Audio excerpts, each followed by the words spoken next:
எல்லாருக்கும் வணக்கம். அந்த எஸ்ஐஆர் ஸ்பெஷல் இன்டென்சிவ் ரிவிஷன் சிறப்பு தீவிர திருத்தம். இப்போது இந்த எஸ்ஐஆர் நம்ம தமிழ்நாட்டில் எப்படி ஒர்க் ஆக போகுது? கடந்த ஜனவரி மாதம் எடுத்த அந்த கணக்கெடுப்பில் 6,36,00,000 வாக்காளர்கள் நம்ம தமிழ்நாட்டில் இருக்கிறாங்க. ப்ராப்ளம்ஸ் வர்றதுக்கு வாய்ப்பு இருக்குது. அது உங்களுடைய ஓட்டர் ஐடியில் இருக்கிற உங்கள் பேரும் ஆதார் கார்டில் இருக்கிற பேரும் அந்த ஸ்பெல்லிங் இனிஷியல்ஸ் எல்லாமே ஒரே மாதிரி இருந்தால் தான் அது அக்செப்ட் ஆகும், இல்லைன்னா அக்செப்ட் ஆகாது. அது கொஞ்சம் கேர்ஃபுல்லாக பண்ணுங்கள்.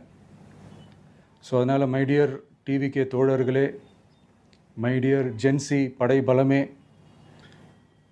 உஷாராக இருங்க, கான்ஃபிடெண்ட்டாக இருங்க. நல்லதே நடக்கும். வெற்றி நிச்சயம். மீண்டும் சந்திக்கும் வரை நன்றி, வணக்கம்.